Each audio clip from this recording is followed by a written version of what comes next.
Well, I had a few minutes and I thought I'd take this time to tell you another story. This one's about Loulie Beth's wedding. And and I'm just gonna tell you as it was told to me. And they said it was several years ago, and at this time Loulie Beth was about 85, I reckon, and Loulie Beth never was married. But she had that big place there, and it was hard for her to take care of it all. But she had her handyman Roy, and he mowed the yard and done the weed eating and the raking and the cleaning of the gutters and fixed something if it's broke and things of that nature for her. And she paid him cash as not to mess with his SSI disability, and they said he done pretty well for himself working on the side as he did and everything and I reckon they said that he was working on the Smith's house, and the Smiths lived next to the Heltons, Evelyn and Lonnie. And so he was up on the Smith's house working on their roof. They'd had a leak, you see, and so he was working on it, and the Heltons there lived beside the Smiths, and they had a big privacy fence up around their backyard, because they had them a swimming pool and a hot tub back there. And I reckon, the Heltons, they thought they had their privacy because they had that privacy fence. And they had come out to the back porch that evening, and they was going to go skinny dipping in that hot tub. And they say old Roy was up on that roof and looked over and saw them naked as jaybirds. And they said his eyes bugged out. They called him Bug Eye. After that, his eyes bugged out, and they said he fell clean off of that roof and broke himself up bad, and then he was disabled sure enough after that. And so he couldn't keep up his rent.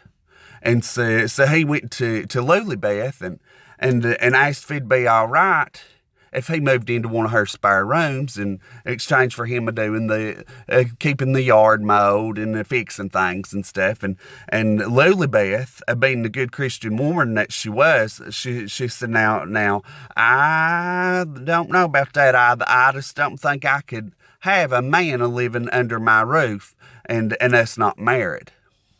And so, at this time, Loulie Beth was about 85, and they said Roy's about 45. And but Roy agreed that he'd marry Loulie Beth if she'd let him stay there in the house with her.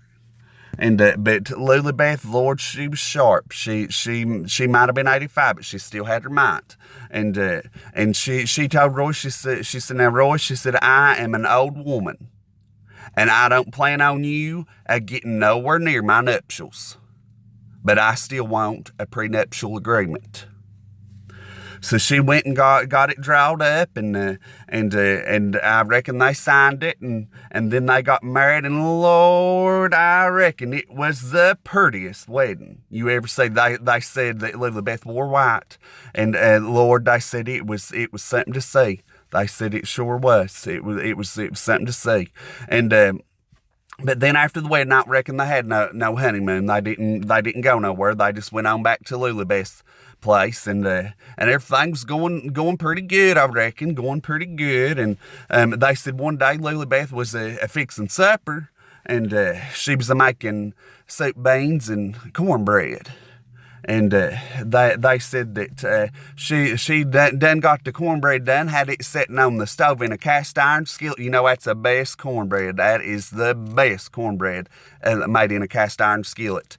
And she had her cornbread done. It's sitting on top of the stove. And they said that old Roy come up behind her and touched her behind. And they said that Loulie Beth grabbed that cast iron skillet and knocked him slick out, and he was cold dead right there in the kitchen.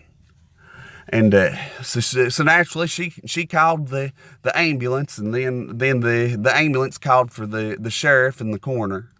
And they come, and nobody didn't much like old Roy. He wasn't from around here. It's a small town and everything, and nobody didn't much care for him, and everybody loved Loulie Beth. Lord, everybody loved Loulie Beth. And And so they said that the coroner and the sheriff decided that they was just going to rule his death of natural causes. Because naturally, whenever that he tried to touch Loulie Beth's nuptials, she knocked him cold dead with that frying pan. But they said that sheriff said, Loulie Beth, why on earth did you do this? Why on earth did you waste that pan of cornbread? And that's how it's told to me.